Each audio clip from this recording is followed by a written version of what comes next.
Hi.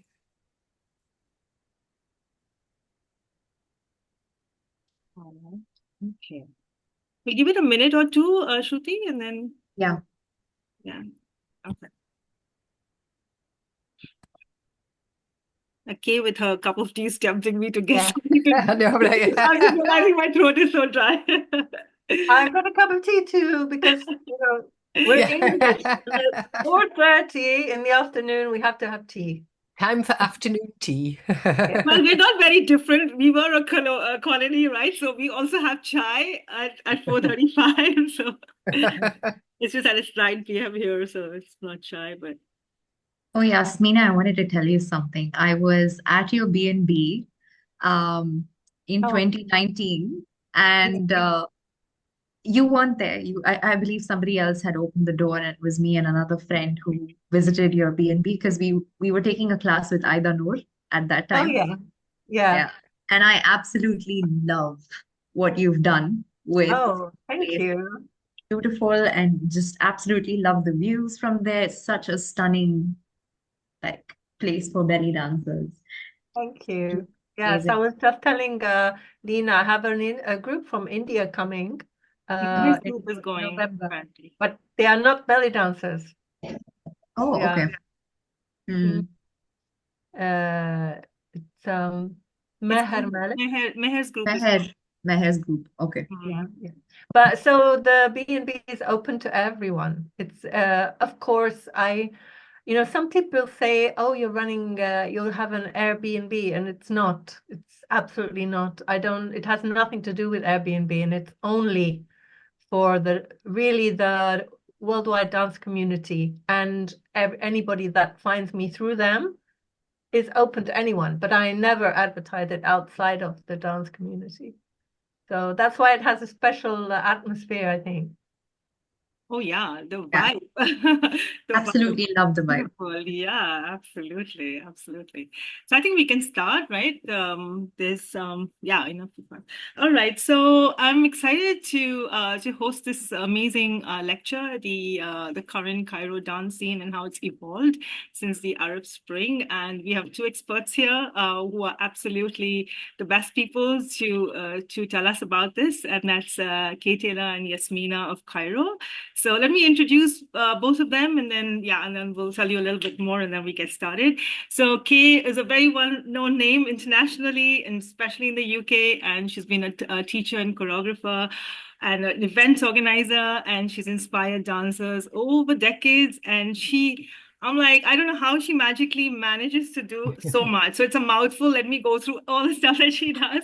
Because I was telling you, Shruti, I said, I don't know how like these people like they handle so much, like we feel like we organize one event and we kind of it's already a lot. So Kay is a part of she runs belly dance now, and she's running a huge festival called Fantasia. If you all want interested, it's happening in February, and it has got lots of it's a great lineup. And the pricing is such that you can pick and choose what you want, so it's like suits many pockets. It's not like this one, you don't have to take the full package from what I understand. So it's pretty affordable if you want to go and check out Fantasia Festival. And there's also summer school that Kay runs in a beautiful, dreamy venue, and it's a residential program.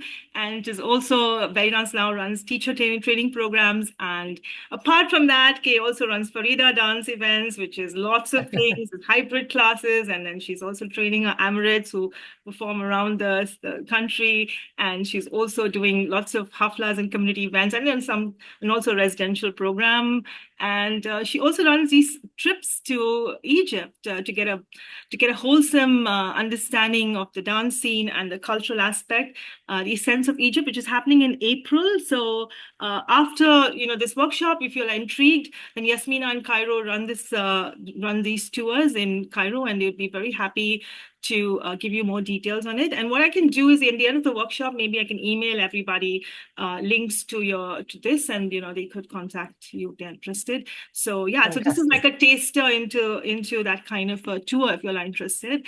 And so that's a lot that Kay does, and it's really like driving the whole community scene in the UK and internationally, and inspiring so many dancers. And yeah, so thanks for joining us, Kay. And we have Yasmina of Cairo, who's also a big international name and performing, teaching, and she's based in Cairo for the last 25 years.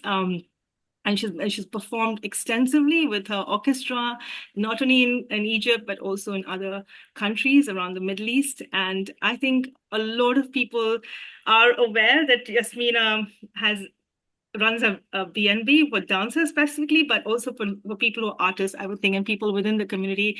And her BNB in Cairo is absolutely stunning. Shruti's been there as well, and it's like a haven, especially when doing a festival and you want to come back and you don't like, you just want to rest, and it's beautiful. You cannot help but do photo shoots there, and and yeah, I was admiring every little wall and detail and furniture and lighting, and like she's just got it all. It's beautiful. You must experience staying in her place in Cairo, which is awesome. And also, Yasmina has made documentaries in our own words. It's about the Cairo dance scene. It's on Vimeo, and in fact, she'll be showing us some clips from that documentary today. And yeah, she currently splits her time between Cairo and the UK, and she's also director of Belly Dance Now.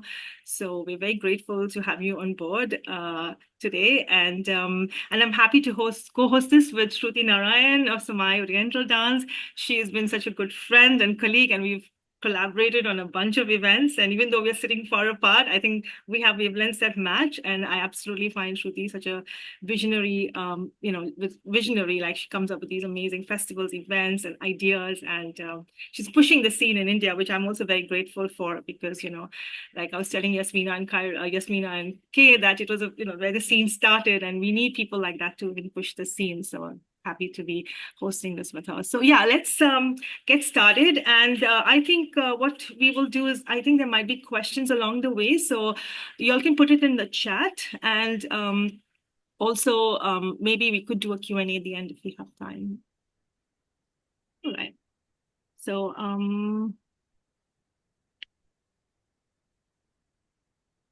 yeah, so Kay is going to share. Oh yeah, I can start.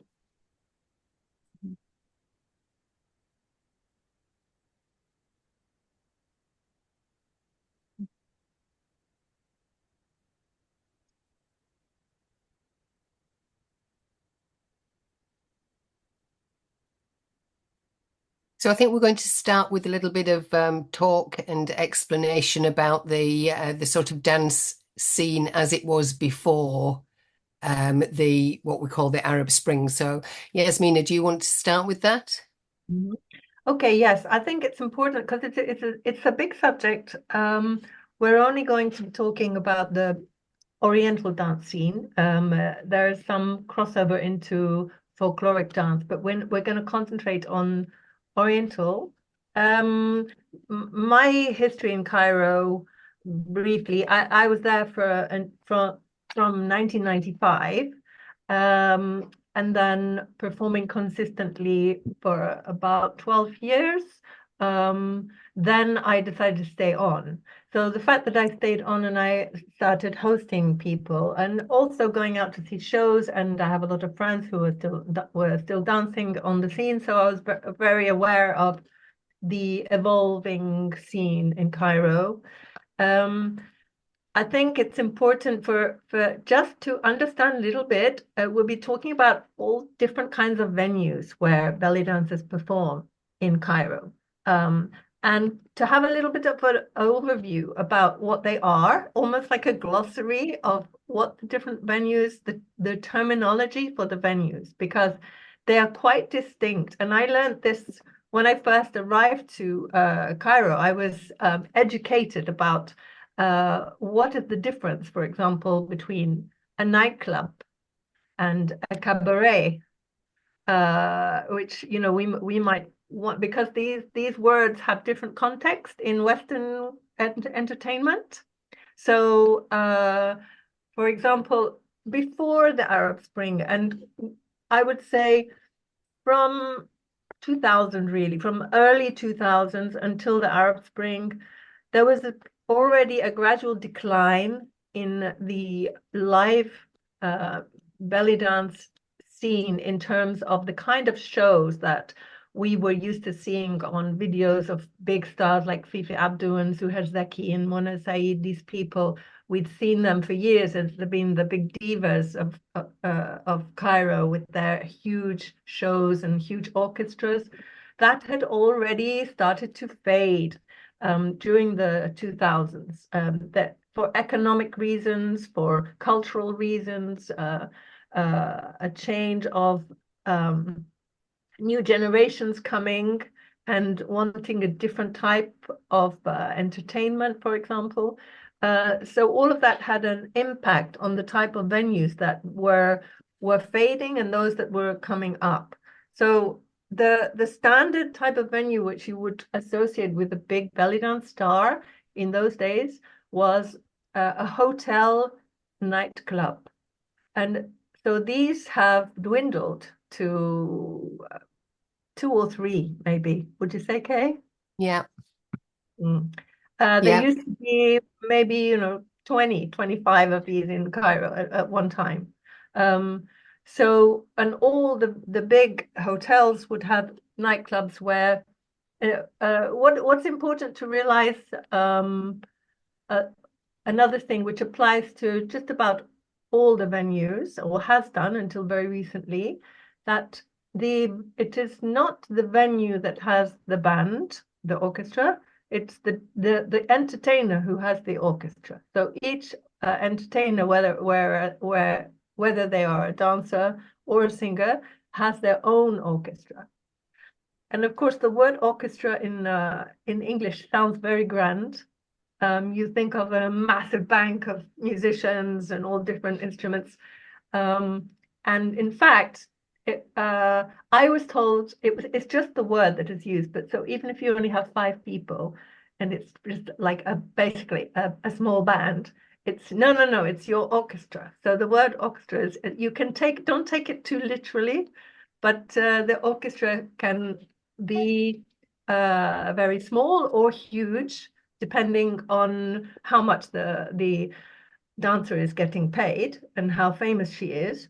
And to some extent, that still is the case. But in the old days, when there was a lot of money pouring into the hotel nightclubs, those orchestras could be like 40 and above people in the orchestra.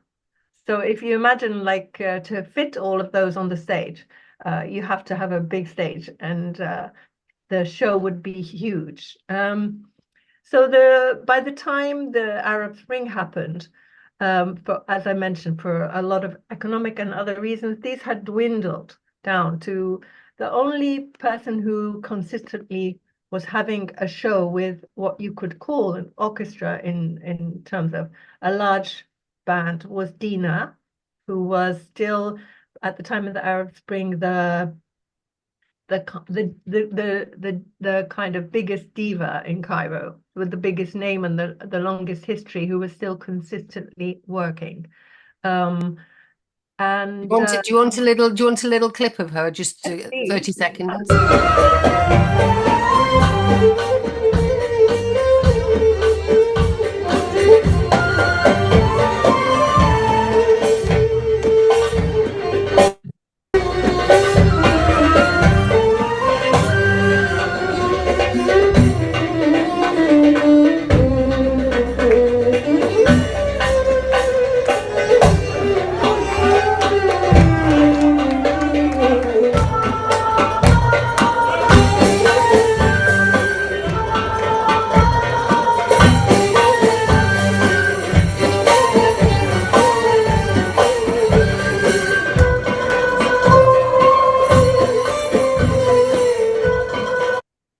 Yeah.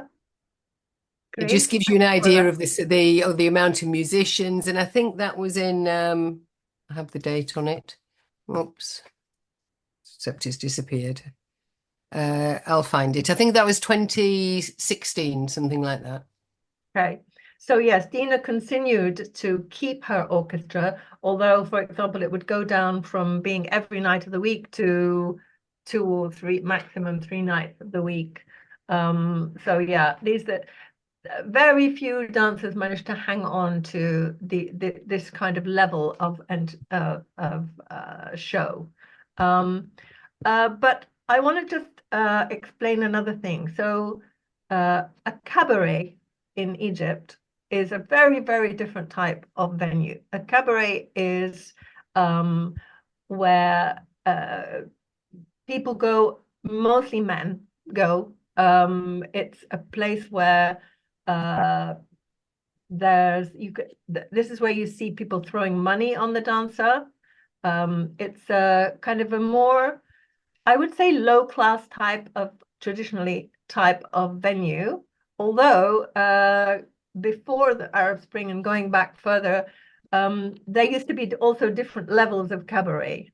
So some of the top names, very famous dancers, would dance in cabaret as well, and they would dance in like a higher level of cabaret. And the reason to do that was because lots of money could be made in the cabaret, and the musicians. Okay, Yeah, just a little bit of money through.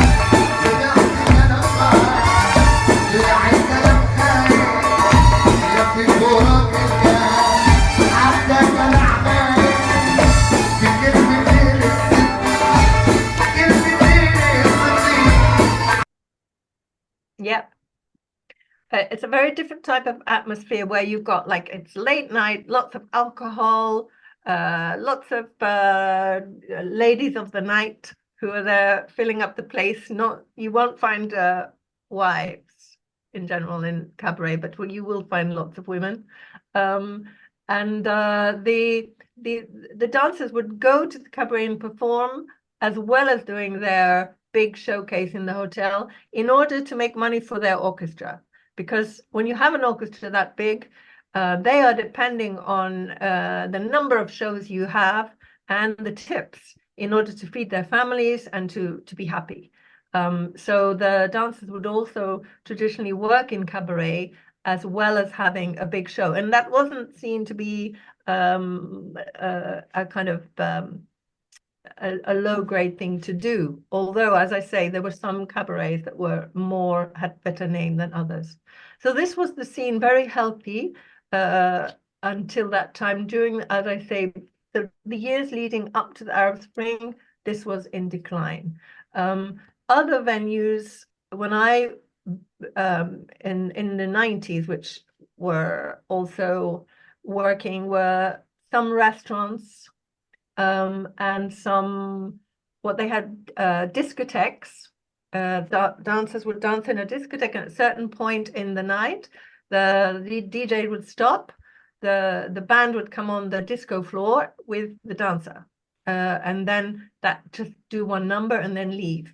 So that was another type of venue that existed, and the boats, of course, the tourist boats. So prior to the Arab Spring, the tourist boats still had a little bit of they didn't have a very high class reputation because everybody was trying to get a show in a hotel, which was a prestige thing. The boats was sort of for the tourists, so it was considered less desirable. Although there were different levels of boats in the same way as there were levels of boats as well. But what happened is that as these nightclubs in the hotels, the most prestigious and desirable venues began to disappear, the boats, being what was left, became more and more desirable. And a lot of foreign dancers going to work in Egypt would be thrilled to get a job on a boat, so which was once considered not so great. So these things shift according to the economic situation and what's out there. So these are the different types of venues at that time, and then we're going to show how things have then changed and new types of venues have become have come up. So we'll move on to the revolution because we mainly want to talk about what's happened since. And this is already going back. I was going to say it seems like yesterday, but actually, I'm not sure. It is quite a long time ago, 2011. Things were generally, things had been going along. Kay was bringing lots of groups in the years leading up to that. Very popular, lots of groups coming, festivals. It was a very busy scene. And then, of course, in the revolution, everything just stopped. There was the everything closed down. The flights stopped. The airport was closed for quite a long time. Kay stopped coming for a while. Yeah, well, only while there were no flights. I had some groups booked, and it happened to be they opened up the flights when my groups were due, obviously just for me. But so I've just got a few pictures to show here. This was before everybody really got into videos and the like. So yeah, the pyramids. The girls had them to themselves. Really, actually, it was a really special experience. They'd all paid, for the trip. Everything was booked, so they decided that they would go. So yes, they had the pyramids to themselves. And the only dancing, though, to see really was on the boats. So this is on one of the boats that Yasmina mentioned. The cabarets hadn't reopened at this point. And this is a restaurant downtown in the middle of Cairo that is so popular you struggle to get tables. And here we are, and you see it's empty. There's one other group in the background. So there was just nobody in Cairo at the time. And there were lots of tanks and soldiers on the street because there'd been an uprising. But so the girls had the photograph taken with some of the soldiers in a tank. So again, it's the only time it's happened, but it was very, very special. And I think what I noticed as somebody coming in from outside, it was like there was a bank holiday atmosphere. Everybody was, bear in mind, Mubarak had been in power for 30 years. So for a lot of people, their only living memory was of Mubarak being in power. And so this was like it was like a bank holiday feeling. Mubarak was out, and it was all positive, and everybody was looking forward to good things to come. And I had three groups back to back that time. So by the third week, I could tell that the atmosphere was changing. And people were like, okay, it's good and everything's going to be wonderful still, but I need to earn some money. What am I going to do? There's and downtown, it was starting to be a bit like the market. So there were all these folks out on the street selling things because everybody was like thinking, how am I going to make money? The tourism's gone, the life as we know it has changed, and nobody knows what's going to happen next. So there was a feeling of uncertainty. And Um, even unsafe as well. Yes, yeah. So I felt that, downtown had become, because that was obviously Tahrir Square was the thing we all saw, fires and, uprising and, all of this. So where I stay with the girls is about a 10-minute walk away from Tahrir, still in the center of Cairo. And it just didn't feel like a safe place to go with groups of belly dancers at that time. So I've been using this hotel for years that I go to, and I just had to say, look, guys, I think the next trip I'm going to have to take them somewhere else until we know everything's sort of settled down. So I did, and every few months they would ring me and say, "Is everything all right?" I'm like, "Yes, I will be back. I just need to wait for things to settle." And I think a year later I went back to the same hotel, and I'm still there. Yeah, But because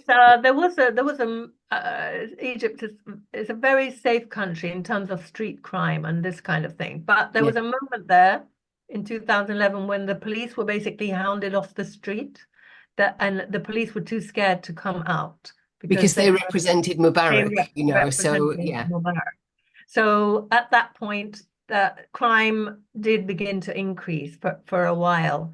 And then, following Mubarak, then people were at first delighted, as Kay said, to have been heard, and they'd been out on the street and said what they were, protested, and they felt they'd been heard. But then there was this uncertainty of what was coming next, and what came next was Morsi, the Muslim Brotherhood. Just before we come on, just before we go to Morsi, there were like outbreaks of crime and things like cabarets that we've talked about being broken into because they'd all closed down, and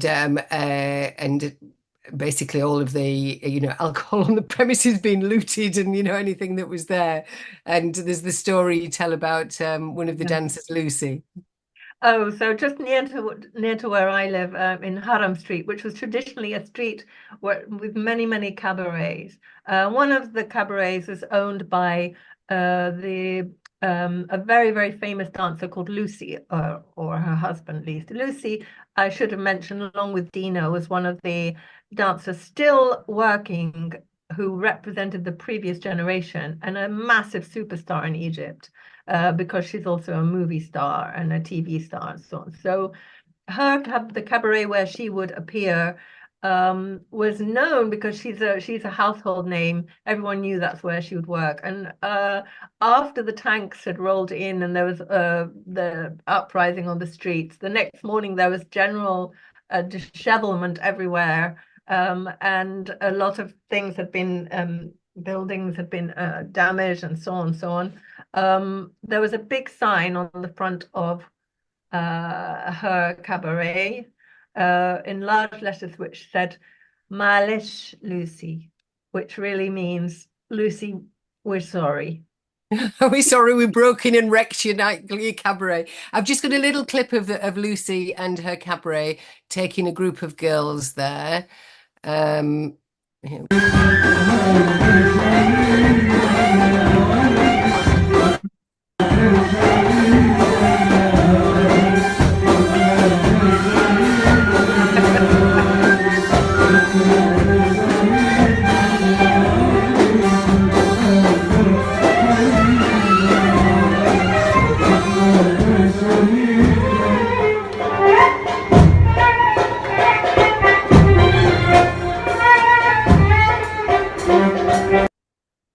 Yeah, so that's the fabulous Lucy in her nightclub, her cabaret.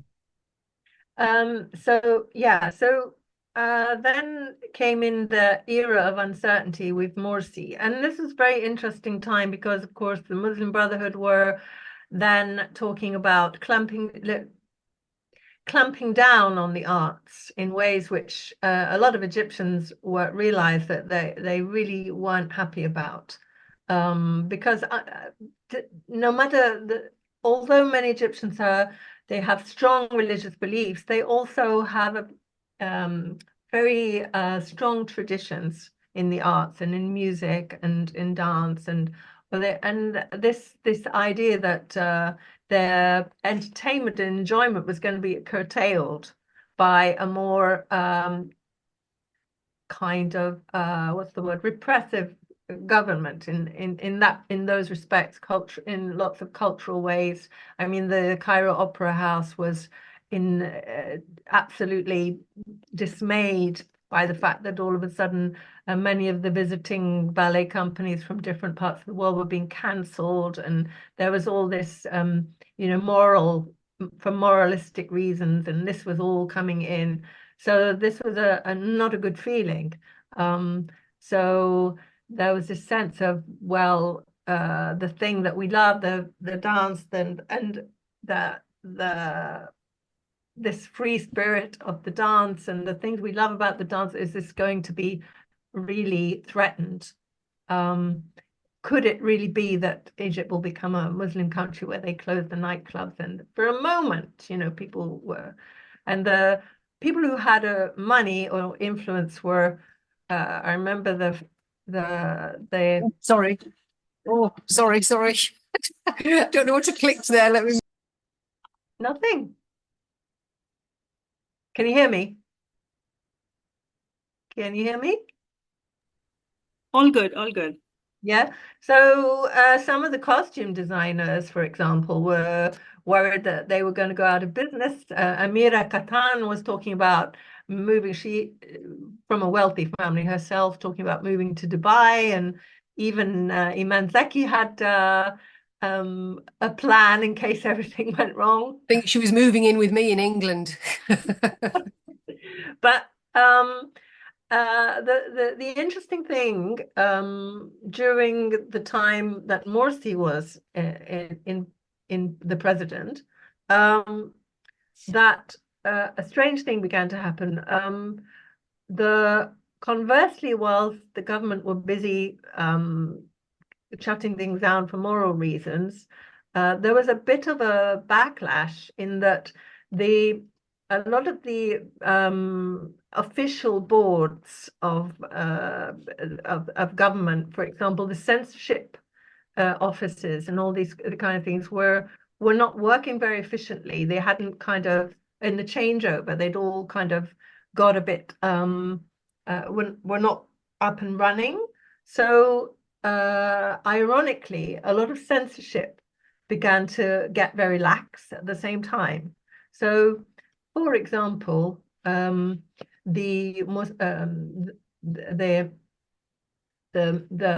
censorship that normally controls what music can be released in Egypt was people were also at the same time being able to produce music at their own homes, on their own computers, and starting to download it directly onto the internet. This is something that even the Egyptian government couldn't stop from happening.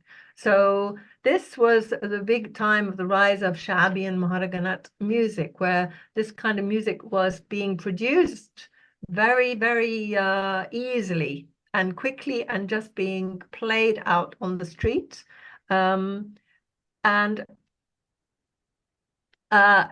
Kay is now going to show us another thing, which is that at this very moment of moral repression, a channel started up called the Tet channel, which was 24/7 belly dancing.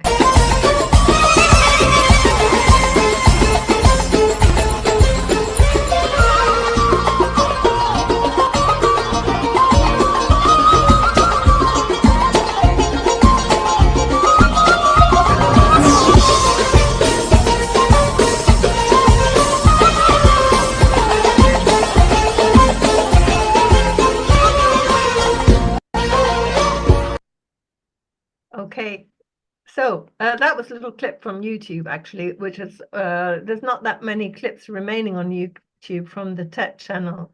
So the Tet channel was owned by a guy called Balik Hamdi, no relation to the famous composer. And I did an interview with him around that time because I used to work for Egyptian magazine to talk about the Tet channel and how he'd got away with it.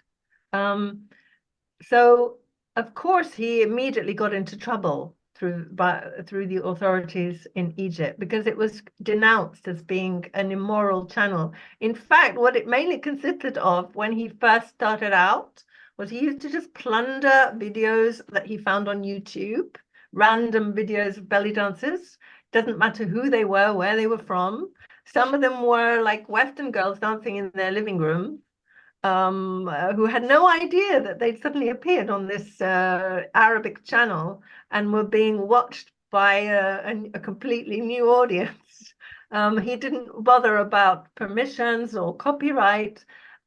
He just plastered his channel with all of these clips, and the way he paid for it was by advertising. And what people mainly objected to was the only kind of people that were willing to advertise on his channel were companies that were advertising like Viagra or online dating sites where you could meet, have sex, basically. So there were all kinds of quack medicines to make you more virile or make you more attractive to women. So this kind of advertising was deemed to be also immoral. So he, not only was his channel immoral because it showed belly dancing, but the way he financed it was immoral as well. he got around it by he simply moved the satellite to a satellite outside of Egypt, in Bahrain, in fact, where he couldn't be prosecuted for this. So it ran for consistently for quite a while. And what he did was, when he started to make money, then he started to bring dancers into his studio with like the one you saw just now. And dancers were invited to come and perform for free because it was like good advertising for them. And quite often they would dance to music which was also completely unlicensed. My CDs used to turn up a lot on Tech Channel. They were just like tracks that I'd paid to have produced, were played without any permissions at all. So yeah, that was an interesting little result, in fact, of lack of censorship. So both of these things were happening, but in terms of the music, this was instrumental in changing the kind of music that people were listening to and dancing to. Yeah. And I'm just wondering if this might be I think I have a clip there, Kay, called Types of Music and Venues Post-Revolution. Oh, yes. Let's have a look at it and see what it brings up. This clip is from part 4 of my series In Our Own Way, and looking at the development of and the world of belly dancing in Egypt. So this is a question we asked to some managers of dancers, some venue managers, people who are in the business of belly dance, and how the scene was changing, really.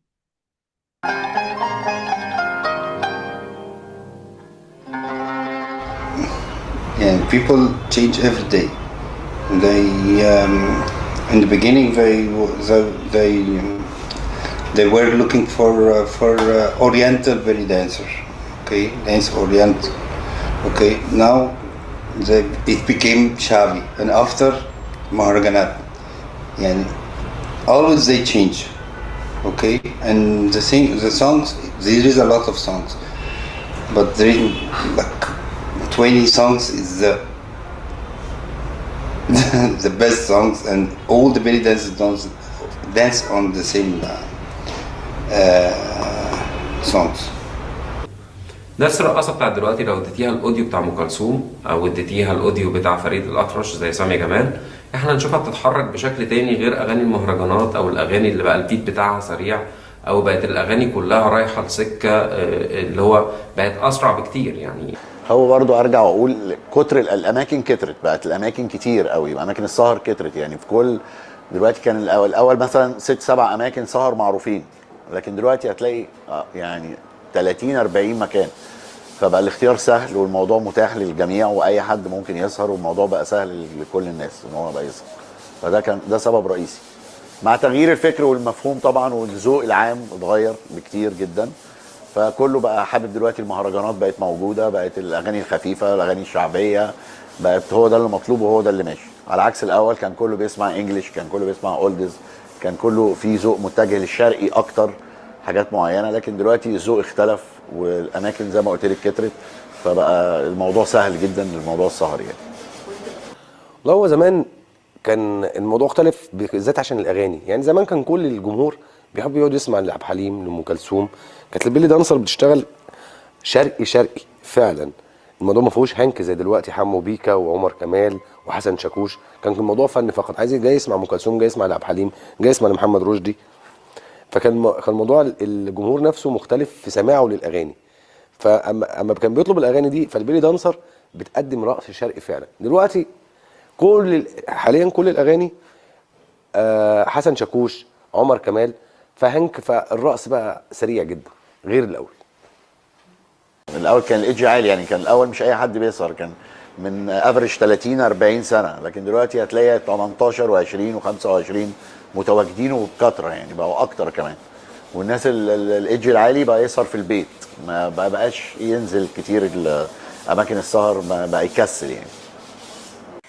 When you got you know, what's the names, Otter and Ortega, who started doing the Maharaganat stuff, which was basically Shabi with a little bit more bite. And that was all produced by DJs. But now people are producing stuff because it's very cheap to produce stuff. People are producing stuff every day of the week. But there is a backlash. Let's say, maybe, I mean, I've, you know, time-wise, I've lost my mind because of COVID, but let's say about 2 years, 18 months ago, there was a tranche of CDs put out by people like Shireen, Ahmadiyab, all of these people, over that period of time, which were sort of harking back to the days of very well-produced pop music.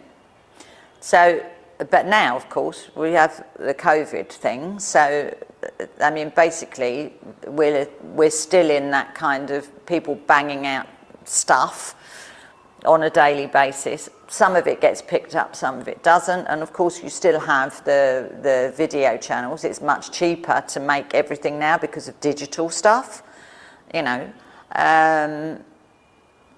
So everything's just that little bit cheaper. And because these things are, I mean, what you have at the moment is because you have the elites at these parties, elites have always had this obsession with being like the people of the street everywhere, all over the world. You know, I'm like kind of, I know what's going on, you know what I mean? So they're the people who want this kind of music. Okay, so jumping, as you can see from this, because we're jumping right to much more recent times, but this drive of producing cheap Maharaganat music has been happening since way back and right up until now. And so what was happening after the rise of this style of music, after the revolution and after 2013, which was when Morsi was then ousted, and then Sisi came in, and there was a more politically, there was more, you can say, looking at it from one perspective, more stability, and the clubs began to come back again, but they came back in a different way. So the days of as I was saying about the big orchestras and the hotel shows, these days were really now firmly in the past. They're just a very small handful of hotels still offering this kind of show. Let's just mention them though, because Kay, for example, would often, you'd take people to the Fairmont. Yes, yeah. So let's have a look. I was just going to show you. So this is a clip of one of the new clubs that started opening up that they were talking about on that clip. And these had a very much younger audience, and a tiny stage for the dancer. And the dancer would dance to CD, not to live music. So this is pre-COVID, and in a club in Cairo called the Rai Club. And you can see there's a mixture of men and women, whereas the cabarets that we talked about, they're predominantly men with working girls there. These venues are a very mixed audience. You know, sometimes you get more men there, but they're generally quite mixed.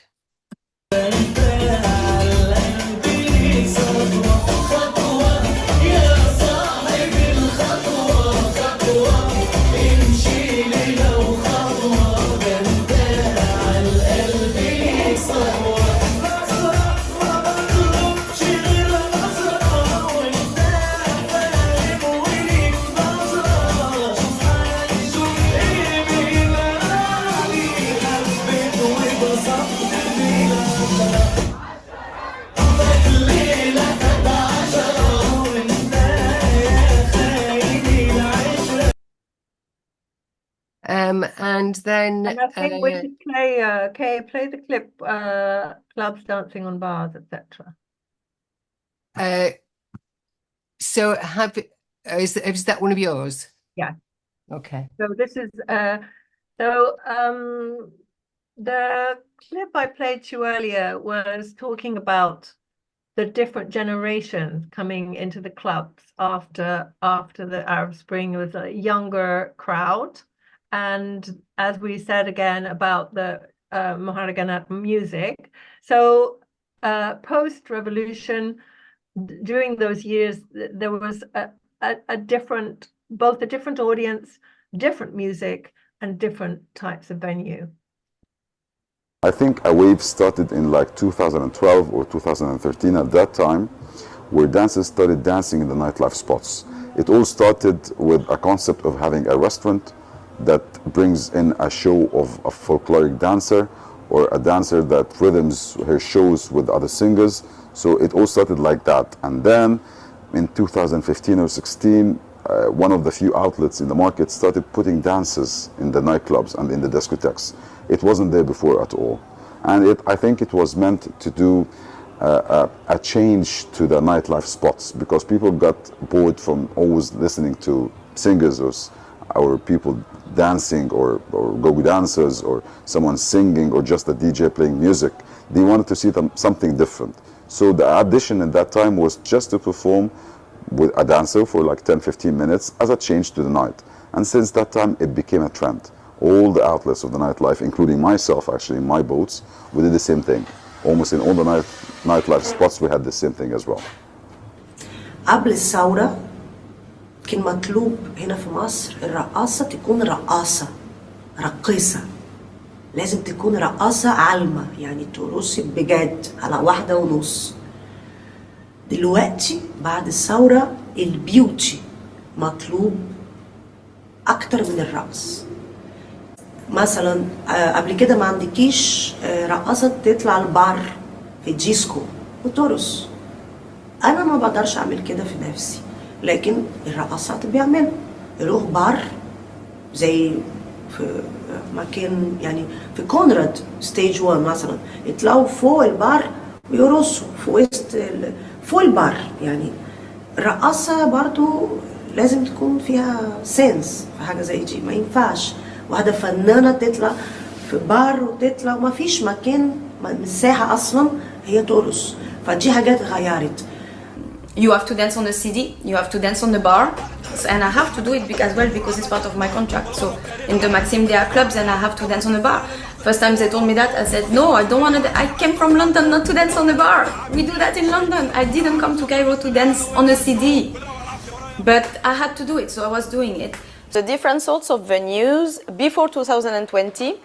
So the venues already, they changed post-revolution, and especially from 2014 with this new creation of Western clubs, and with dancers dancing on bars, which now this has changed because it's not fashionable anymore. They've seen it, done it, they realize it's not convenient for the dancers to dance on the bar, so they've now made stages, which is very good for us.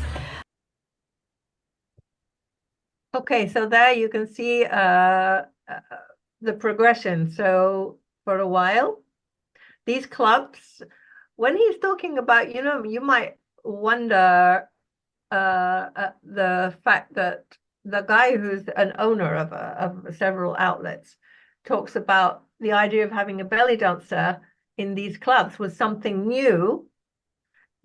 What you have to take on board is that this is a new generation of kids that have grown up, and for a long time, for the previous, say, decade, what the kind of entertainment with the big diva dancers and the big orchestras dancing on full Oriental entertainment, that had been considered, as they were growing up, that was fading away.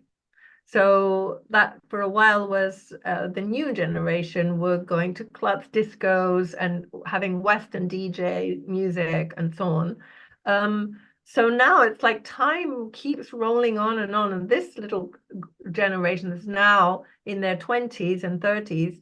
For them, for a long time, it hasn't been fashionable to have the belly dance big show, which they associate with their parents' generation.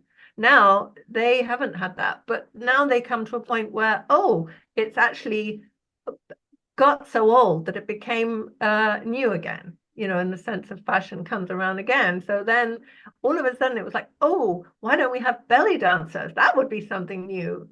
So they started, it's like the new generation rediscovers something, but they want it in their own way.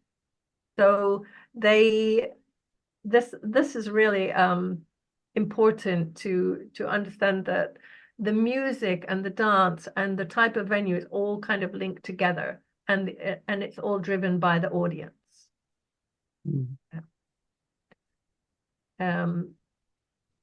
So I've got some clip. Well, actually, these are photographs.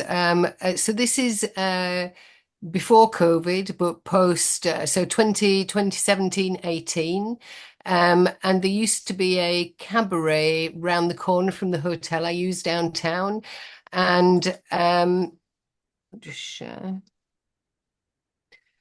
It just shows. You can see. So this is a lower, in the sort of lower echelons of nightclubs here, but a fantastic place. The cabarets, yes, it was so you can see the dancer there. She's a cheaper costume, generally of a lower caliber skill wise, and the guy stood on the chair with the microphone. He's the like caller, so he sings, but he also calls out to any, he's like encourages people to give tips. And their orchestra consists of a dove player, a keyboard, a singer, and a tabla player. So that's the extent of the orchestra. And these are girls on my trip getting up and having a dance. This is that same nightclub with a different group here. And this is the caller shouting out, trying to get money. So that happens in whatever the cabaret is, wherever it is. The entertainer's job has historically always been to try and get, money, tips, to, as Yasmina was saying, to pay yourself, to pay your band, yeah. So it's part of what's fascinating as foreigners to go to these cabarets to watch this in operation, the whole thing. Yeah, and I'd like to mention a couple of things. So first of all, just going back to the clip I showed you with Farah Nasri talking about dancing on the bar. We have to dance on the bar. This is what's in my contract. This was pre-COVID when we interviewed her about this. And then the last clip is of her saying, well, dancing on the bar is lost. It's no longer fashionable anyway. So now we have proper stages. So these things are constantly changing. And so I have a clip of Farah post-COVID. Yeah, but we'll show that. But I would say what's really important to mention as we're talking, it doesn't matter when we're talking about, whether it's pre-revolution, post-revolution, pre-COVID, post-COVID, at any given time in a society, and I guess this is the same in any society, you have high-class entertainment and different bands of entertainment according to the class system of people as well. So the cabarets that the one that Kay just showed you would probably be the kind of a cabaret where you would go if you're just a normal working person working guy, you know, a shopkeeper, a butcher, baker, candlestick maker. You know, it's like these are like the cabarets which people can afford. I mean, Yeah. it's probably. Do you remember what was the one the Palmyra? It cost Yeah. like £20 to get in, right? Hmm. Which is like about 10 pence, you know. But then you would again have cabarets which are actually way beyond the scope of a lot of Egyptian working people, and they would be for Arabs coming in Arab tourists or Egyptian business people who could afford probably 10 or 20 times what So I have a clip of Aziza in the cabaret. Um, so this is yeah, a better class of cabaret with a sort of better class of clientele. Let's there we go. Or a clientele with more money anyway.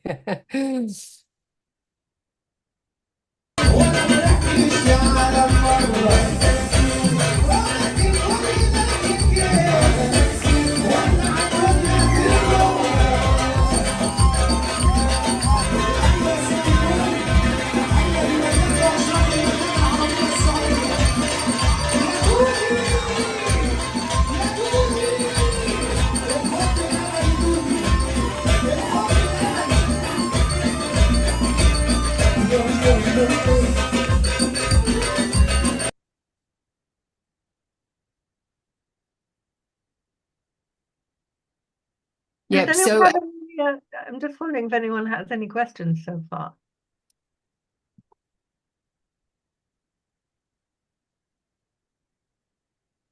We're like throwing a lot of information at you, and I'm just I just like if anybody's confused about something, please do ask. No? I have another clip just as we're talking about the cabarets here. So this one, I particularly want you to have a look at the piles of money on the floor. So you can see the guys to the left, they're all gathering money up that's been thrown over the dancer.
So we talked about the orchestras and how they've changed as well.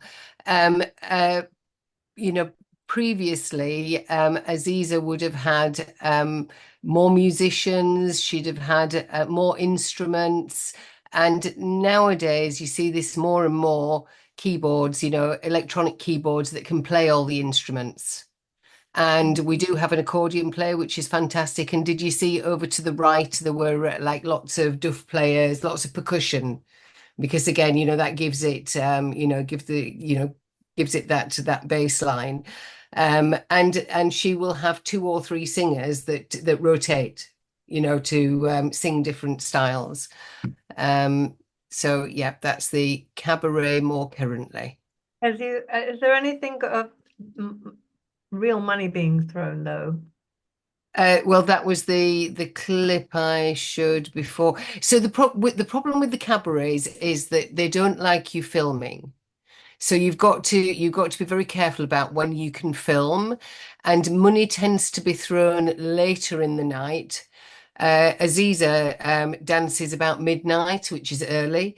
I the There was one memorable night that I went to that you couldn't film because it was not allowed, but with Oksana dancing, and here's a, for those that don't know who Oksana is. She came over to our table and we took a picture. So this is Oksana. Uh, there was one night she was dancing, and there was a guy that was I don't know what, anyway, very, very rich. And she came and she sort of sat in front of him and did some little shoulder shivers or whatever. And he literally threw money over her until she was like covered up to her waist in a pile of money. We're like, and then actually he saw us, and he gave out my table a pile of money to throw over her as well. The girls had a great time. So sometimes you can't film because there might be famous people in the, or people that don't want to be show up on social media or anywhere. So they won't let you film most of the time. But Aziza, because she dances early, there's not many people in the club when she dances, so they often let us film her, which is why I've got lots of footage of Aziza. Also, people often ask about the money. So there's so much money. You will find that the waiters will bring to the table great big piles of money, like banks of money. And actually, what they do is they order the money. They get a certain amount of notes for a certain amount of money. So it's not like they haven't brought all that money with them. It's like a deal that's done between them it's mainly the main purpose of the money is to show off. You often find like you'll have two very rich clients sitting at different parts of the club, and they will vie with each other to see, to prove who can throw the most money on the dancer. And it's really got nothing to do with the dancer at all. It's to do with them wanting to prove to each other how rich they are. And in terms of the venues that we're talking about, cabarets are the place where money is thrown. It's Yeah, not that's thrown anywhere else. Mhm. Okay, so it's these late night venues that go on for until 6, 7 in the morning with a procession of singers. They can be really famous singers or not, and different dancers through the night. And it's this setting where you get the money being thrown. Yeah. It's worth going to cabarets just to see how quickly it's possible to change from one band to another. They usually have about 5 minutes, none of all this sound checks and getting all the music to sound good. No, one band is out and the next one is in within They normally put on a track of Shabi or Maharaganat in between, and before that track is finished, the next entertainers are on. Yeah, it's amazing. And it is true what Kay says about the bands have become smaller in the cabaret, but they still do until now. Live music is still alive in the cabaret. Yeah. And you're often wondering, you never know exactly what you're going to see next, or no matter what they promise you when you go in the door. Oh yes, so and so is definitely dancing at 1 a.m. You have no guarantee unless you've actually spoken to her yourself. But often you don't know whether it's a singer or a dancer coming on next, but you will be able to tell by the instruments. So if you see an accordion come on the stage, you're pretty safe that you're going to watch a dancer. Yeah. If you see like 3 keyboards, it's going to be a singer and probably a Shabi or Maharaganat singer. So yeah, according to the instruments, you will know. So I So want there's a question here from Soraya. Hi, Soraya. Saying were there similar trends in how the dance and entertainment evolved post-revolution outside of Cairo? For example, in Sharm, Hurghada, etc. yeah, I would say yes. I would say in Sharm, Hurghada, etc., is a completely different world. But they will have been hit by the same economic factors, the same, so I'm sure size of bands They don't reduced. have bands. I There you mean, go. the dancers working in Sharm and Hurghada on the whole are dancing on on a flash drive. They are dancing with a DJ. They are being driven from one tourist hotel to another to do a show. Maybe uh, uh, some hotels may have a house band, but I'd be very few and far between. It's a whole different scene Okay. in tourist resorts. So where are we now then? We've talked about the economic situation, we've talked about the political situation, and talked about some of the different venues. We haven't really seen any clips from these are sort of restaurants, nightclubs, So they're a good setting for dancers actually, because generally there is a stage area and generally they have their own band at them as well. Some of the like the Fairmont, which is a five-star hotel, which has a couple of stages there, and you get really good dancers there. They don't allow filming, so you're limited as to how much footage you can get surreptitiously. There is a recommendation if you're in Cairo. I would highly recommend going to it's a stationary boat called the Blue Nile, and it's moored just outside of Cairo and Zamalek. And they have really good dancers, and the dancers always have a band, smaller band than they used to have. Here's a clip of Brenda Diaz, who's an Argentinian dancer, performing in the restaurant on the Blue Nile.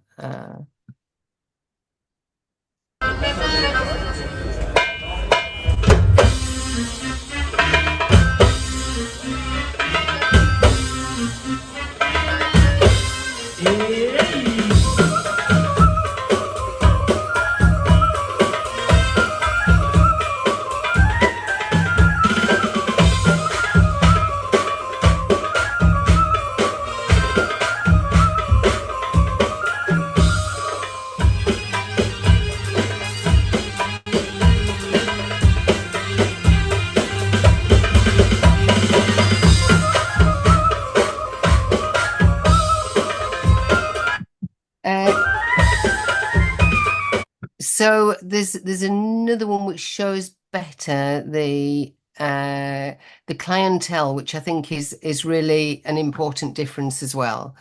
So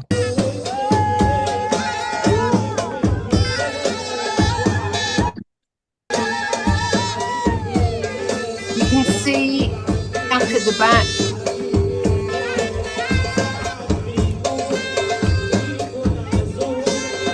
There's families, there's groups of women out to have a fun night, there's groups of men, but there's the whole vibe is completely different to the cabaret and to the clubs where you get the younger folks going, that are more of a thing these days. They just have a really nice feel about them. And so you get to see the dance in a different environment, which is really, I think, really important, that you can see it in that sort of setting, and it's not always the seedy cabarets, or the boats where the dancers might be good, might be bad. You tend to get quite good dancers in these restaurant setting with these that are sort of, we call nightclubs. Do we have anybody else here? So here we have, this is the Nile Hilton, or was the Nile Hilton. Let me just share that. What is it now? Ritz-Carlton. Ritz-Carlton, that's it. And they have an outdoor stage, which means that you don't quite get the same atmosphere, but I mean, it's a beautiful setting and the food's excellent. And this is Saha Samara.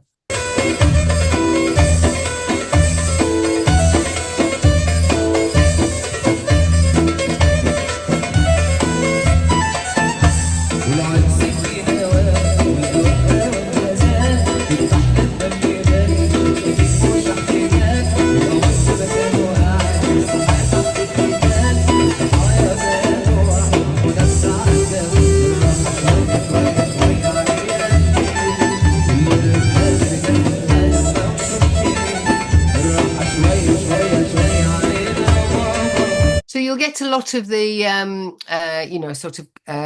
guests at the hotel that will eat in these restaurants, but you will also get, other Egyptians coming to them. It's not just these are not just for tourists, these places. You get a nice mixture of people. It's very expensive. Yeah. For an Egyptian. I mean, how much it costs? Let's give an example. It's £2,000, isn't it? 2,000 Egyptian pounds, which, yeah, probably about £40 sterling. I don't know how much this converts for you guys. Yeah, maybe £50 sterling for a meal and to see the show, and they have a minimum charge, so you have to spend that amount of money. But this is way above the budget of the average family. Yeah. I'd like to talk about something, another development, very important that's happened in the past. Well, after the Arab Spring, but started before COVID, and that is the rise of social media, because it's had a massive impact on the entertainment business in Cairo, as it has in elsewhere as well. Can we just play the clip? Social media. Yeah.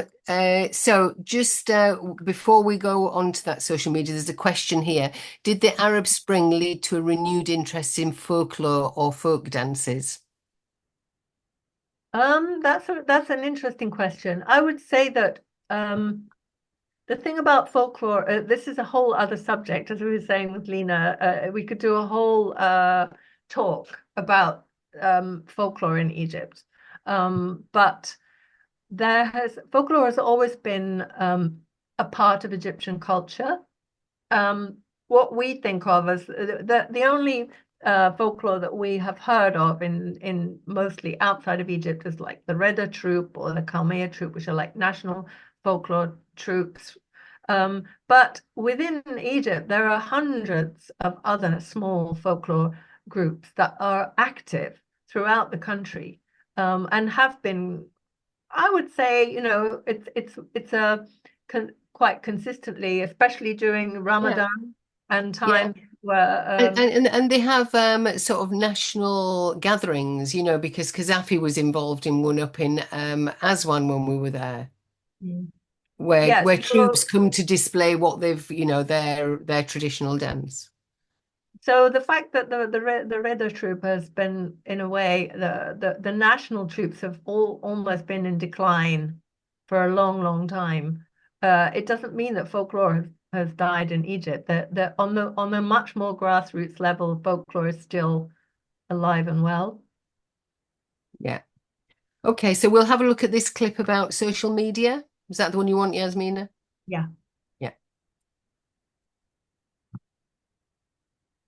Egyptian dancers are requested in weddings.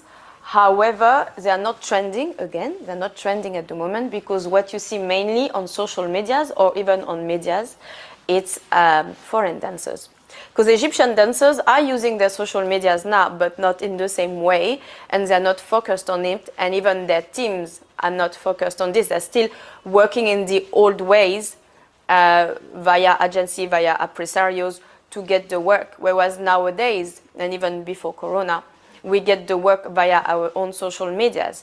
And what we do is that we get the request and we send it to our manager, and our manager makes the deal.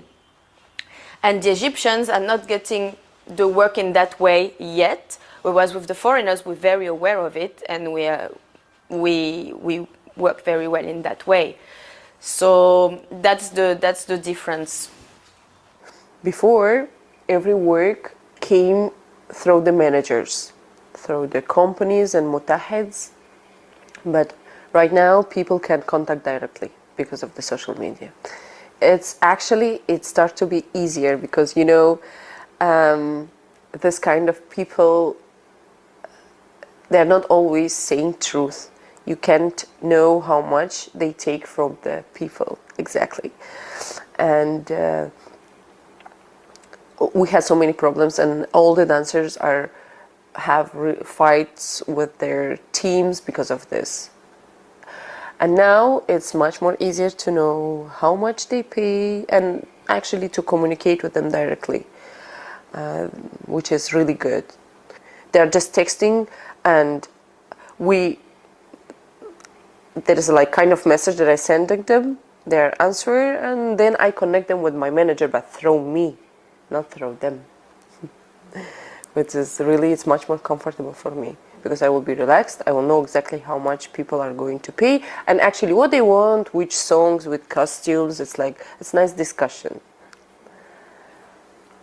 بس كان بقى كل الموجود مصري، فكنا بنشتغلهم كان نوع جست مختلف، نوع الجست اللي بيظهر في النايتات مختلف. الافراح كان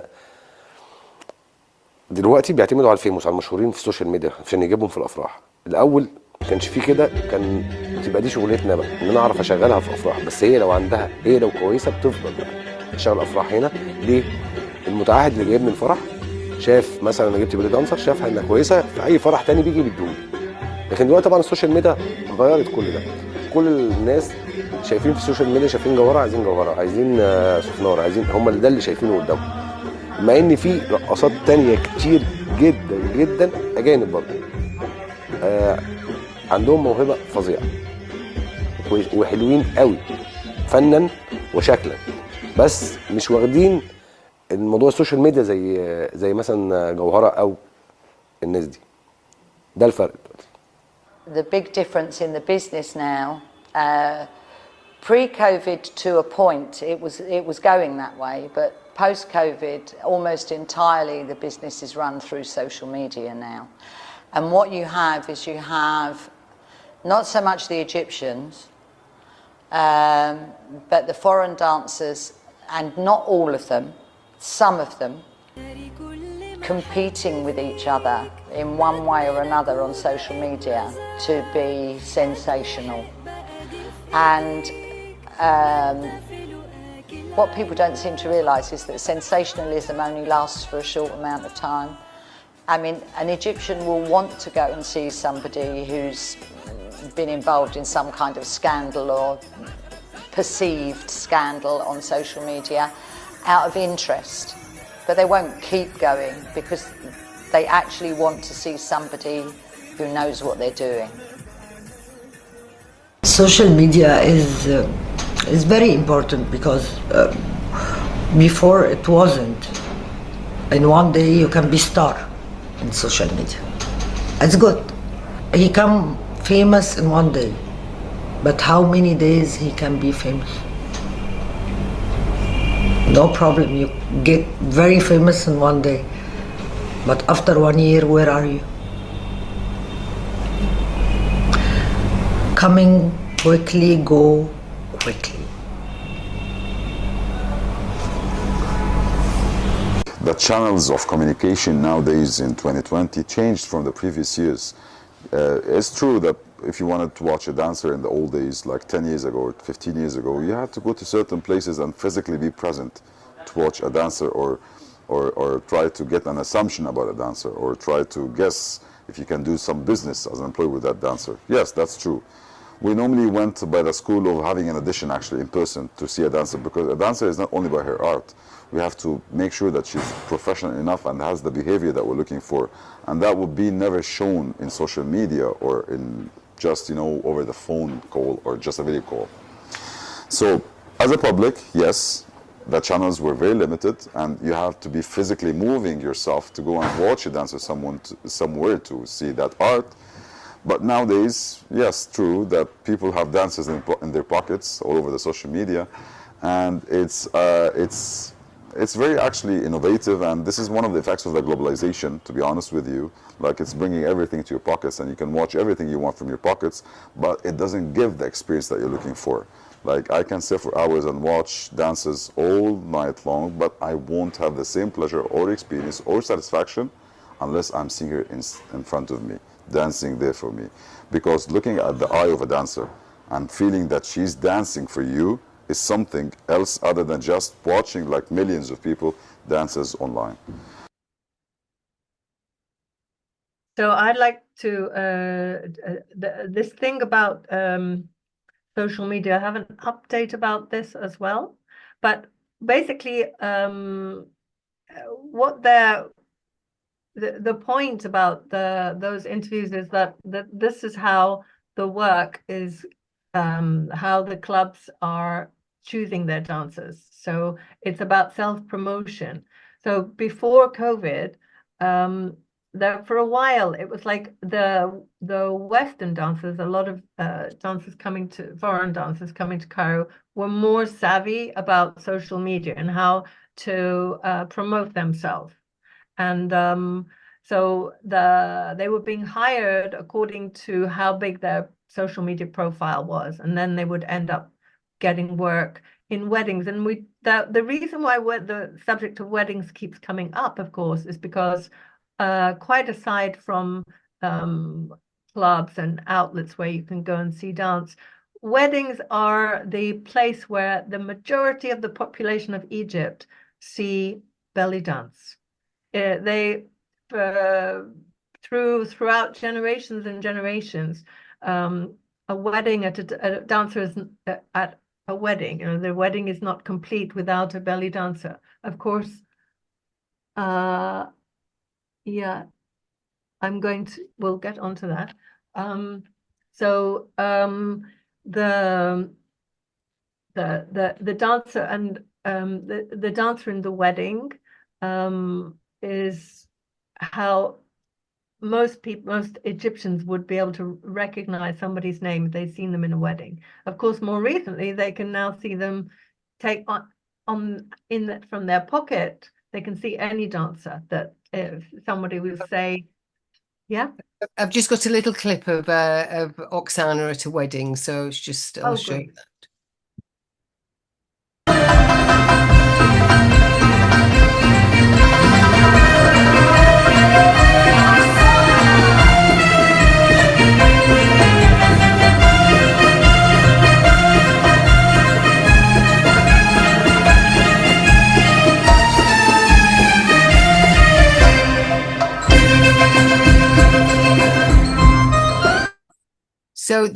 So that's her entrance piece, and I'm just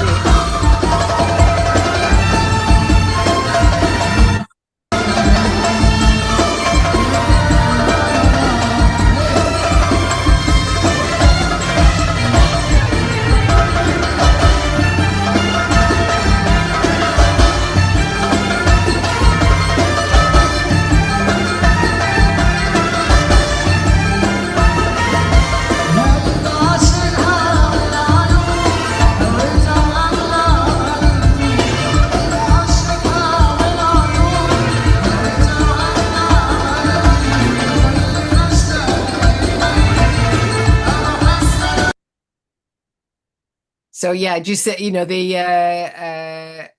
think that was at a 5-star hotel. I mean, they spend so much on weddings. Again, it's that thing about showing off. It's they're not throwing money literally, but the bigger the better, the bigger name dancer you have, the more musicians, the more entertainment, the more decoration in the room, the more expensive the dress, all of this. Lena, you had a question there. Yeah, I was curious to know if the very taste of the audience is changing as well, given that, it's like dominated now with foreign dancers. They have certain different standards of, I'd like to bring that up and bring us up to date. So for for quite a long time, and through most of the period we're talking about between the Arab Spring and COVID, there was a domination of the scene by foreign dancers. Masses of foreign dancers coming into the country wanting to dance, undercutting each other, very savvy on social media, doing, as Sarah was saying there, sensationalizing themselves to get work. A lot of this, and the body type, also very one note, you know, like a kind of Western ideal body type, and it's very interesting.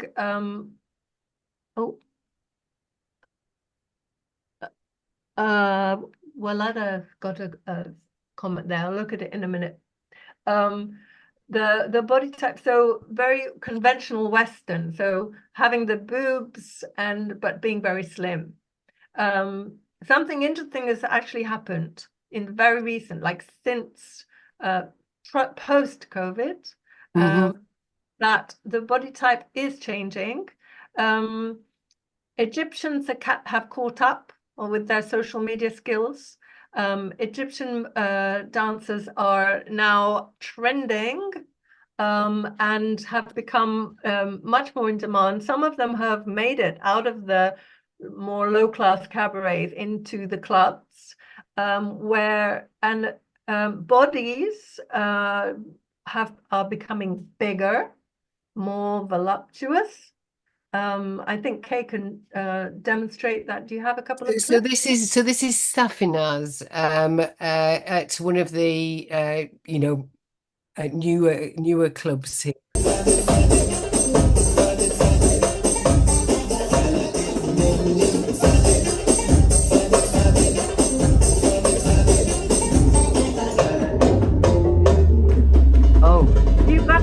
Have you got the clip of Boosie? Yes, yeah, but this might be a good time to mention about the musicians and post-COVID. Yes. So because, after COVID again, nobody had any money, there was nobody traveling. The dancers started working again, but with CDs, because none of the venues could afford to pay for orchestras. And so the musicians complained to the musicians union that they couldn't afford to eat, their families were suffering. So they brought out a ruling that dancers had to have 7 musicians with them. Some of them never had that in the first place, but anyway, so they had to have 7 musicians. Your cheapest musicians in the lineup are the duff players. So that's the guys here with the handheld drums. So they go with 6 duff players and 1 tabla player. And you can see on a here backing track. And a backing track, yeah. So you can see here 1, 2, 3, 4, 5, 6 duff players, and the tabla player sat on there with her. So, yeah, I'll show you. Let's have a look. So Safinaz was made famous by her. She wore a costume which was in the colours of the Egyptian flag, and that caused quite a stir. But that was way back. That was way back, yeah, not a recent thing. But she uses social media. She's all over social media now. And this was my last trip to Cairo, to the Rai Club. And this is a newer Egyptian dancer that's on the scene called Boosie. And just make that big.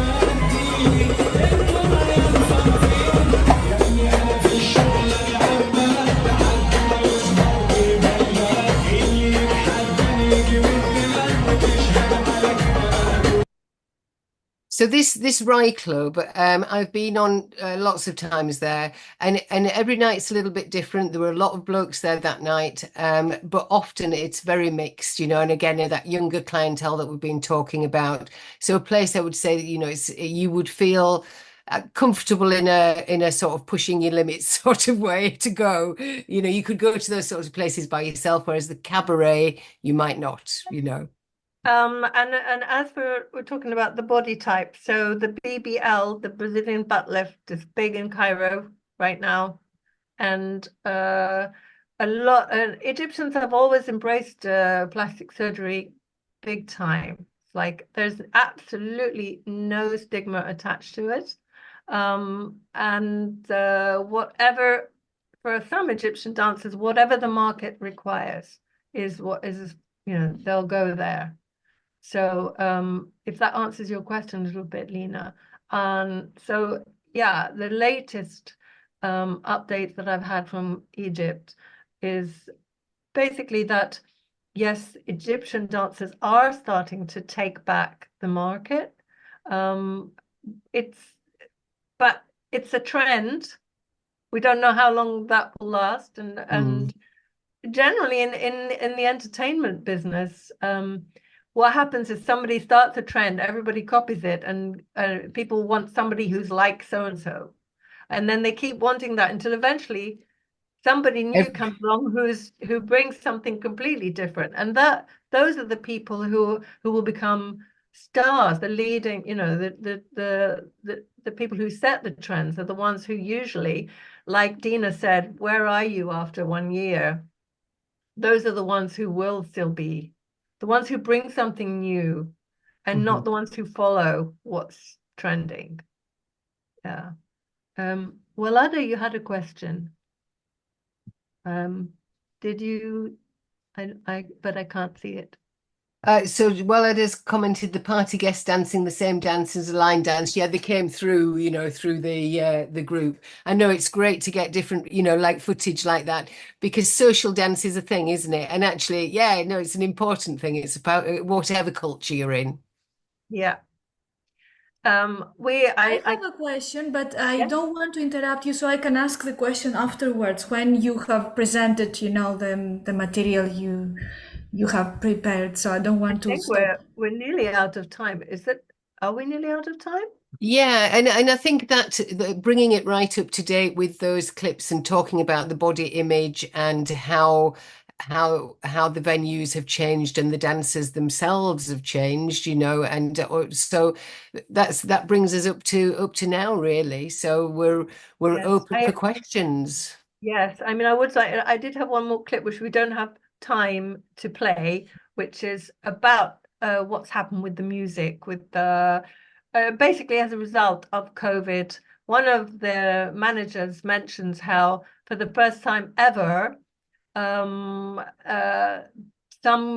venues are talking about were temporarily had a house band, and like I said right in the beginning, a house band is considered a really bad situation in Egypt. He mentioned actually in the clip that the only other time this happened was right after the revolution, but that it luckily didn't last more than a few months, and he was hoping that this would be the case now as well.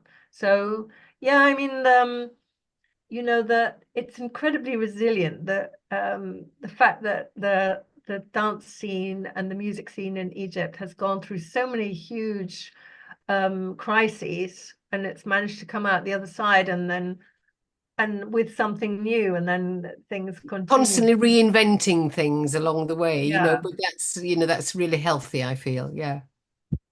Who was it who had a question? So, Walada, did you want to ask your question? The question that I have is that because you are in Egypt, you spend time here, you live there. The question is because you mentioned the economic problems that have affected the possibility of having patrons, you know, in the gigs and having an adequate income. So the question is, the people still have the same need for entertainment. Usually in hard times, the need for entertainment is higher, even if people cannot afford that. So the question that I have is, how is this entertainment need covered, and whether because you're there you have seen evolution of the dance that is beyond the public venues of clubs or videos you might have of big weddings of very important people who also want to show off, just like you said. So the question is how the dance evolves now that people cannot go to clubs everywhere because it's very difficult for them.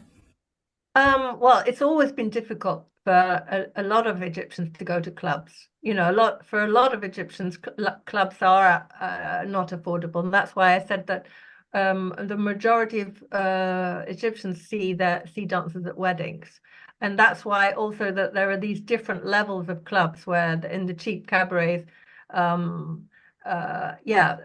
You'll find there's something that's affordable to everyone. I'm not sure about affordable to every woman though, because some of these, but I would say that women do get together and have their own parties, and do it. You know, dance is part of the everyday society. It's part of the culture. When people have like one of the women that works for me, she's come to work sometimes and told me about a party she threw for her friends where they did all dance in their underwear and stuff like that, and they put on their favorite songs.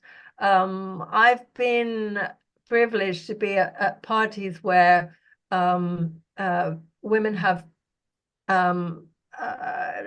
shut the doors, locked the men outside, and had their own parties. And my God, some of the things you see at those parties, you would like, you know, make your hair stand on end, because when in those situations, the women are very, very expressive, and they have their sexuality and they have everything out there, and it's for each other, you know.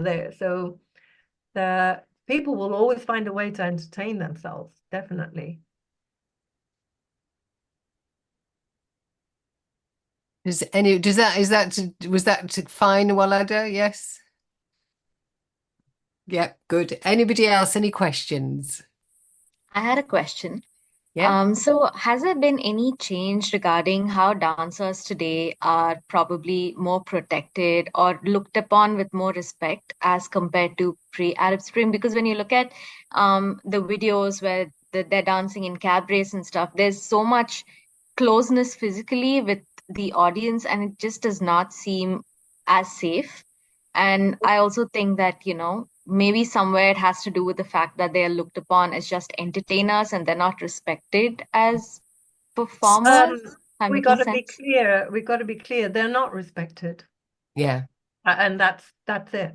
They're not But respected. they're not respected. But the girls, like in the clubs we were looking at, where we saw Boussy and Safinaz, the girls get changed in, the toilet, or they might have a small room to get changed in, and they are escorted through the crowds of people. So they are looked after in their working environment, by their crew, So they're escorted through the crowds of people who are kept off them, and they go on the stage. Nobody's allowed to touch them. That would be, totally unacceptable, in the clubs there. The cabaret things are a little bit more relaxed. I mean, nobody touches as such, but there's more interaction there, I think. But no, their physical safety is looked after in these places. Yes, but actually, it's interesting you say. I remember when I first was working in Egypt, and I'd come from London, where I'd been dancing in Greek restaurants where people would like stuff money down your bra. That was considered in Egypt completely unacceptable. You know, nobody. They would stick the money on your forehead, or throw it on you, and Yeah, so they that's not sort of allowed. throw the money, not touching. But I think the question about whether it's encouraged more girls wanting to study belly dance in Egypt, first of all, there is no such thing as studying belly dance in Egypt. There's no official schools for it. But one thing that has happened in more recently, I would say definitely since COVID, it's become a trend. is that a lot of gyms in Cairo now have belly dance classes, and a lot of Egyptian women are going to them. And some of you may have heard of a dance teacher called Passant. She's become very popular among foreign students, because she teaches Oriental in a but she teaches she wears hijab, and she teaches women in the context of gyms and clubs where women can go and learn. And they're not learning. I should emphasize, they are not learning to get up on the stage. They have no intention of doing that, because that is, it's considered not respectable. So, but they want to learn nevertheless, and they want to learn properly. So they're learning for their own pleasure. And talking about social get-togethers, so you'll get gyms will have ladies' parties, and there's sometimes a competition for who's got the best belly dance outfit, things like that. Yeah, and they will often book dancers to dance at those parties for women only, which we don't sort of see anything of really, because it's a different world. It's not the professional, it's not the dance world that we tend to frequent. Thank you. Any other questions, anybody? I had a question. Have you noticed if the Egyptian audience, I mean, people you see at clubs, I mean, not just the Egyptian audience, but people who go to all of these performance venues to watch belly dancers, do you see any sort of a change in terms of what kind of artists they prefer, whether they prefer artists from source, like the Egyptian performers, or they have a tendency to sort of lean towards foreign performers like the Russians and the Ukrainians? I mean, is there something that you've noticed? Is there a pattern? Do they favor one style over the other? Well, we have covered that a little bit, talking about, so during the early 2000s and up to right up until before COVID, there was a growing trend of foreigners being more and more in demand. And I think, and coupled with the rise of social media, they're very, very visible. So you can imagine people, like young people, getting their phones out and saying, have you seen this girl? She looks amazing. She can really dance. And a certain, I would say, perhaps there's a generational difference in what Egyptians like, in terms of and a class difference as well. So the older and perhaps more working class audience prefer a more traditional dancer. Not a Russian dancer who can do amazingly acrobatic stuff on stage and be incredibly dance very fast and with lots of tricks and athletic moves. For some older Egyptians, they will say, "Oh, she's a great dancer, but this is not our dance. This is, she's introducing whatever she's doing. She can do it really well, but this is not true Oriental dance." So, whereas a younger crowd who have different expectation or different, they might prefer that. Does that make sense? Yeah, absolutely. I remember actually having a conversation about Safinar, who we saw briefly, who became inordinately famous, and she had at one time her own channel in Egypt, her own TV, like a digital channel, just her, and she was beloved by so many Egyptians. Everybody knew her name. Whereas there's lots of other dancers and foreigners as well who seem to be on the face of it, more spectacular as dancers. And I once asked a couple of Egyptian women why they love Safinar, and they said, because she's like us. Mm-hmm. She moves like us, and she comes across like us. She has our way, so that was interesting. Mm. I have two small quick questions. I'm just curious, like about the pay scale of, these dancers. Like, what do they make on a night? I'm maybe without. Okay, that's And a really good question. Yeah.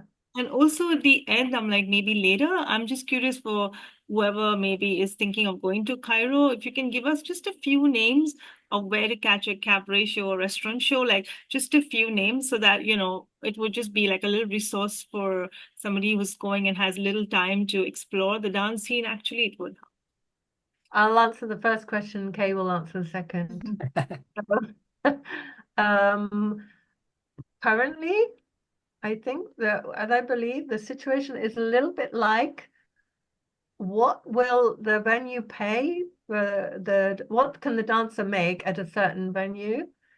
However much they think that she's worth, and however much she can convince them that she's worth. So whereas before there used to be very fixed amounts, and this venue paid this much, and that's how much you're going to get. Now, as I've been told, it varies enormously according to her social media profile, her followers, how many people she can get into the venue, and then she'll be paid accordingly. So I've been quoted, it can be for a show, it can range between $50 to $500. Yeah, and depending on the venue, depending on the dancer and how trending she is. But generally speaking, on the boats, the money is very bad. A lot of dancers, the Egyptian dancers will dance for that money because it's still better than they might make doing another kind of job. And the foreigners will take that little money because they aren't doing it for money. They're doing it to raise their profile, to say, I'm dancing in Egypt. Right. So how much would it be on a boat? I'm just curious. I don't know at the moment, but I think before COVID, maybe before the revolution, so we're talking 11, 12 years ago, a couple of my girls came on a trip. One of the dancers needed some cover for a couple of nights. So two of my girls got to work for a night on a boat. And it was 300 Egyptian per show. And you would which is nothing, and yeah, that's how much like a tenner. Yeah. But now probably maybe about maybe if you're lucky, $50 per show, maybe less. And probably less actually. You might have to pay a couple of musicians out of that money. Oh wow. Like 2,000 rupees or something. The money is in the weddings. So if you can get on the wedding circuit, then you will make money, and yeah, and the better venues obviously pay better than that. But yeah, so you asked about venues to go to. So I mentioned the Blue Nile, which is a stationary boat on Zamalek, modern Zamalek, and the restaurant is the Lesser Fakir restaurant on the Blue Nile that has good dancers, good show, really good atmosphere. The people watching is as much fun as the dancing, and it's reasonably priced. Prices are all going up at the moment because the exchange rate's so terrible. So each time I go, it's more expensive at the moment, but the exchange rate is better in our favor. The Fairmont Hotel, that's the one. So I think Oksana is dancing there at the moment, and their cover charge is something like 2,000. You've got to pay a minimum. You've got to spend a minimum of that amount. But it's a whole evening of entertainment. So you'll have a singer, you'll have the dancer, you'll have another singer, and it is a good night, and the food's generally very good. And then There is the Nile Hilton. What is it now? I keep forgetting. The Yasmin. Ritz-Carlton. Ritz-Carlton, that's it. Which is in Tahrir, just off Tahrir Square. So it's nice and central. They have the outside restaurant with a good dance show. And Gets chilly in the winter.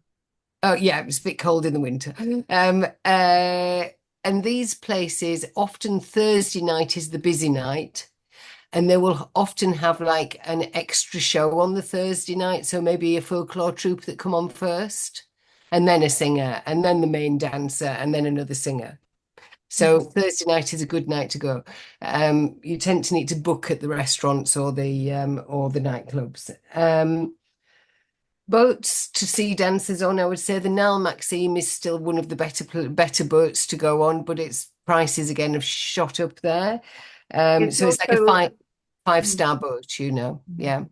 It's rare to see an Egyptian dancer on the Nile Maxime. Yes. Although recently Camellia has been spotted, who is a wonderful. That would be fantastic to see. And there is the Andrea boat at Mardi, moored, that starts from Mardi, and that has different dancers on, including Zara, that's the English Egyptian there dancer. anymore. She's at She's the not there. Ritz-Carlton. Oh, okay. And there is there are lots of boats really, that you can see dancers on. The cabarets, I would recommend the Manar, Manar, which is in Mohandassine.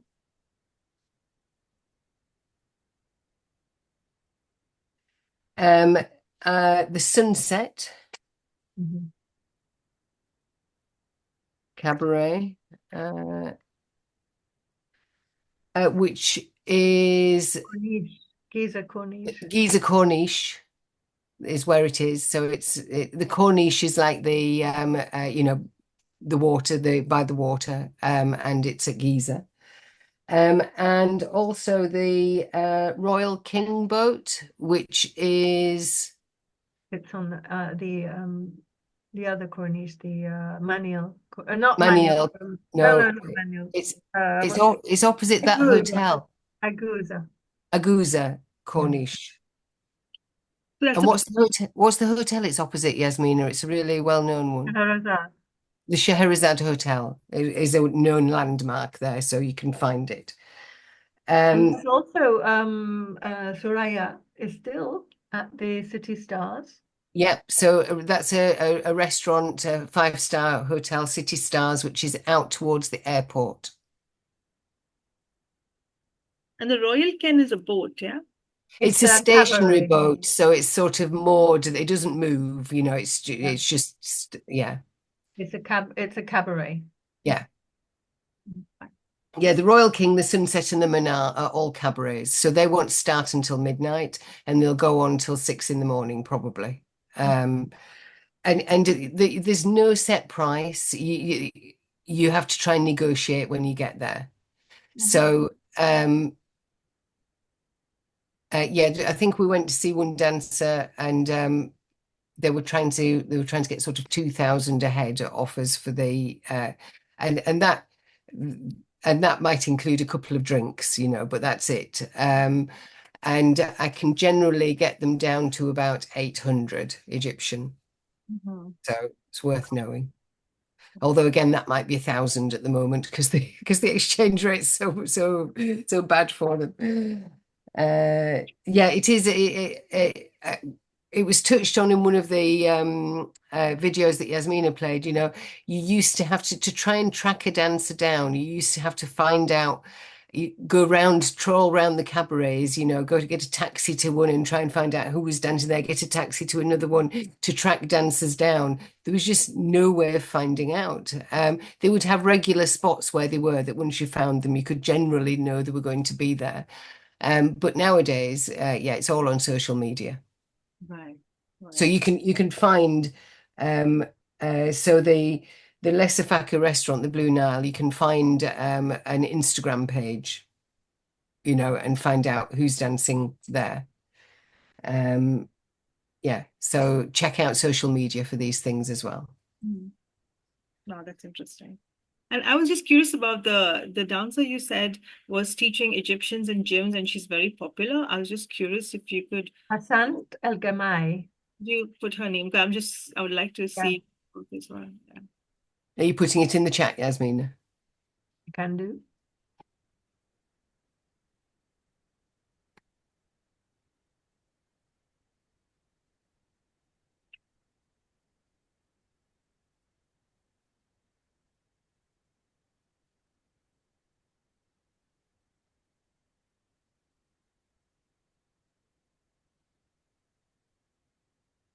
Yeah, thank you. Yeah. Oh, that's a typo. Mamma mia.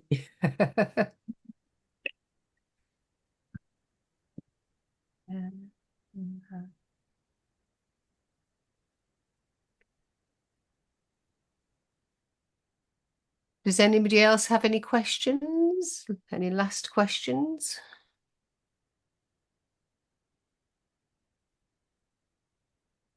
I would like to recommend that you watch the documentary if you want to know a lot more.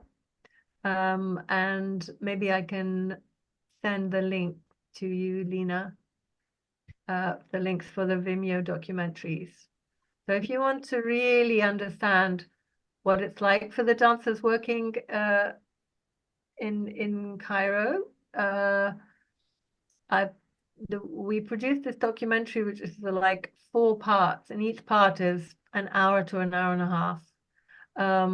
And it's interviews with 22 dancers, both foreign and Egyptian. And we asked them many, many questions about their work, and about what their background, lots of personal stuff, but also about the working environment, about the music, about festivals, about what's happening in Cairo, how things are changing, many, many things. So if you really want to be informed, it's a very in-depth documentation. Yeah, it's really interesting, and gives you so much background detail. Yeah. Yeah, and also we're running a trip, Yasmina and myself. She's in April next year, which starts in Cairo, and you take a class with a current dancer. There's talks about the dance scene. And we look at the different folklore dances as well. So we have a talk with the Tanura, the whirling dervish, and we go to see a whirling dervish show. We have a day trip to Alexandria, and then we fly to Luxor, and we take classes with the Kariyamaz and the Gawazi, and a Saidi class, and then we're taking a Nile cruise on a private boat up to Aswan. And we see the sites and the tombs and temples as we travel. And then we have a night in Aswan, and we have a Nubian class with Nubian music, and you see all the sites there as well. Fly back to Cairo, where we have an Kulthum soiree. Kulthum isn't actually around anymore, but we have a singer who sings in her style, and it's all that beautiful old music from that era. So if anybody wants to join us, send you the link for that as well, Lena, and you can pass it out. I'll put out. I have the links actually to Vimeo because I also bought a documentary, so I can definitely put the links to the trip and also to the Vimeo videos, and also put these names down if they want to catch a show in Cairo. Yeah. But yeah, if you are going and you have any questions, or you want a recommendation, feel free to email either of us. We're always happy to share information. If you want to come to Cairo by yourself or with your friends, come and stay at the B&B. Yes, absolutely. I highly recommend that. It's a brilliant experience. And also Yasmina does photo shoots. So I'm like, last time I missed her when I was in her place, but she does amazing photo shoots for dancers. So yeah. Oh, Cool. thank you very much for Yeah, inviting us thank to you do so this. It's much. been I really think nice. it's been great. And yeah, it's been very rich and insightful. And thank you so much. And all these resources are really great. And all this conversation, I don't think we would have got it in any other way, but, you know, through all your first-hand experiences. So I really, really appreciate and thank you so much. And yeah, and I hope to connect back and see what we can do maybe together again. Excellent. Thank you so much. It's been Very really, much. really good Thank to do. you. Been Thank you great. so much. Ciao. Good night. See you later. Thank you, everybody, for Maybe coming. somebody can share feedback on what they liked about the workshop, because it would be nice for Yasmina and Kate to know how it was received. Was it, you know, was it too overwhelming? Was it great? Was it something that you liked? So I'm just curious from the participants who are here. Oh, Great. people are all You typing in the you chat. can unmute yourself and It was fantastic. I don't think we have a lot of context about what goes on in Cairo. It's very rare for us to be able to talk to people who've worked there or who, you know, who've studied the dance scene there so closely. So thank you for all your insights. I think it sort of changes the way we perceive how it's performed outside of where we stay, and the contextual stuff that's really important. So thank you so much for all your Thank you. It's a big subject. We could have gone on for hours. Yeah. We should probably have like a part 2 and a part 3 and a part 4 for this lecture. Right. Yeah, people are, you know, there's some nice comments coming in. So yeah, people have really enjoyed this. Well, I think, yeah. So yes, thank you so much. And yeah, thank you. And I will share these materials and hope to see you again as well. Lovely. All right. Take care. Thank you very much. Bye, everybody. Bye. Good night. Bye-bye, everybody. Thank you.